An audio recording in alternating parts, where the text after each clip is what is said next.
प्रस्तुत है विधानसभा में आज हुई कार्रवाई की समीक्षा। लेखक हैं प्रभात खबर रांची के विशेष संवाददाता आनंद मोहन। झारखंड विधानसभा में वित्त मंत्री डॉक्टर रामेश्वर उरांव ने आज वित्तीय वर्ष 2023-24 का बजट पेश किया। बजट में राज्य सरकार की ओर से कई नई योजनाओं की घोषणा की गई है।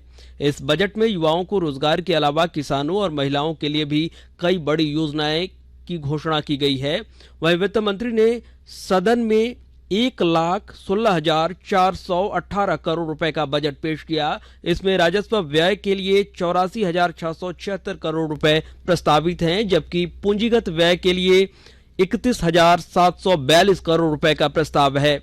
वित्त मंत्री डॉक्टर रामेश्वर उरांव ने कहा कि वर्ष 2022-23 के लिए हमर अपन बजट पोर्टल के माध्यम से एक नवाचारी प्रयोग प्रस्तुत किया गया था, जिसमें झारखंड वासियों की उत्साहवर्धक भागीदारी हुई थी। उन्होंने कहा कि आम लोगों के सुझाव से योजनाओं को मूर्त रूप देने के लिए वर्ष 2023-24 योजना क्रियान्वयन वर्ष होगा।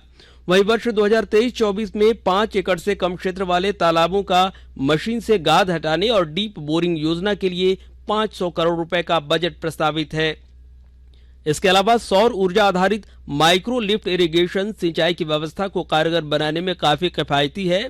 इसकी उपयोगिता को देखते हुए राज्य सरकार की ओर से अगले वर्ष में कृषि समृद्धि योजना लागू की जाएगी। बजट में मुख्यमंत्री पशुधन विकास योजना के लिए 300 करोड़ रुपए का प्रावधान किया गया है। इसके अलावा गिरिडीह और जमशेदपुर में नए डेयरी प्लांट और रांची में मिल्क पाउडर प्लांट के साथ मिल्क प्रोडक्ट प्लांट की स्थापना के लिए 180 करोड़ रुपए का प्रस्ताव है। दुग्ध उत्पादकों को प्रोत्साहित करने के उद्देश्य से गठबंधन सरकार को 1 रुपए प्रति लीटर की दर से प्रोत्साहन राशि देने की योजना शुरू की गई थी, जिसे वर्ष 2022-23 में बढ़ाकर 2 रुपए कर दिया गया है। वर्ष 2023-24 में इसे 2 रुपए से बढ़ाकर 3 रुपए करने की घोषणा की गई।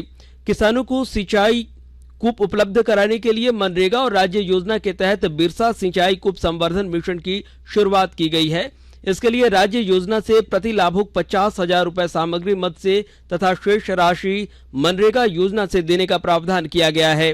राज्य सरकार ने पंचायत सचिवालय सुदृढ़ीकरण योजना भी शुरू की है। सभी सचिवालयों में पंचायत कार्यालय के अतिरिक्त प्रज्ञा केंद्र के माध्यम से सभी प्रकार के प्रमाण पत्र, ऑनलाइन सुविधाएं और निर्धारित दिवस पर हल्का से संबंधित कार्य उपलब्ध होंगे।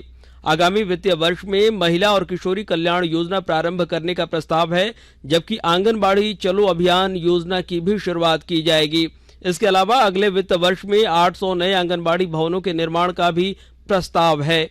वहीं आंगनबाड़ी सेविकाओं और सहायिकाओं के लिए सामूहिक बीमा योजना भी शुरू की जाएगी। आंगनबाड़ी सेविकाओं और सहायिकाओं के चयन और मानदेय नियमावली गठित की गई है। आंगनबाड़ी सेविकाओं को आधुनिक सूचना तंत्र से जोड़ने के लिए सभी आंगनबाड़ी सेविकाओं को स्मार्टफोन उपलब्ध कराया जाएगा। राज्य में गुरुजी क्रेडिट कार्ड योजना और प्रतियोगिता परीक्षा के लिए निःशुल्क कोचिंग के लिए मुख्यमंत्री शिक्षा प्रोत्साहन योजना का कार्यान्वयन किया जाएगा। खूंटी में नए राजकीय पॉलिटेक्निक कॉलेज खोले जाने का प्रस्ताव है। वहीं राज्य सरकार की ओर से आगामी वित्तीय वर्ष में चलंत ग्राम क्लिनिक का संचालन और नए नर्सिंग कॉलेज की स्थापना की योजना है।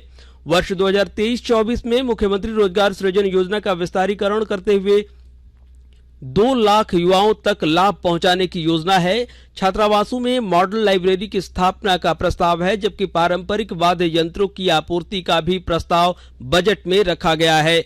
मानकी मुंडा शासन व्यवस्था के तहत मानकी मुंडा डकुआ की न्यायिक, प्रशासनिक और वित्तीय कार्य में भूमिका को देखते हुए उन्हें 2 पहिया वाहन उपलब्ध कराया जाएगा। वर्ष 2023-24 के लिए करीब 400 किलोमीटर सड़क निर्माण योजना प्रस्तावित है। पथ निर्माण विभाग के लिए 5,856 करोड़ रुपए का प्रावधान किया गया है। अगले वर्ष दुमका और बोकारो से वाणिज्यिक उड़ान का संचालन प्रारंभ हो जाएगा। इस वर्ष देवघर और जमशेदपुर से विमान सेवा की शुरुआत हुई है। साहेबगंज में भी आने वाले समय में एयरपोर्ट का निर्माण कराया जाएगा, जबकि आम जनता के लिए सस्ते दर पर एयर एम्बुलेंस की सेवा प्रारंभ की जाएगी। इससे पहले प्रश्नोत्तर काल के दौरान पक्ष विपक्ष के कई सदस्यों के सवाल का जवाब सदन में दिया गया। प्रश्नोत्तर की कार्रवाई समाप्त होने के बाद वित्त मंत्री का बजट भाषण शुरू हुआ। बजट भाषण समाप्त होने के बाद विधानसभा अध्यक्ष रविंद्रनाथ महतो ने सदन की कार्रवाई कल पूर्वाह्न 11 बजे तक के लिए स्थगित कर दी।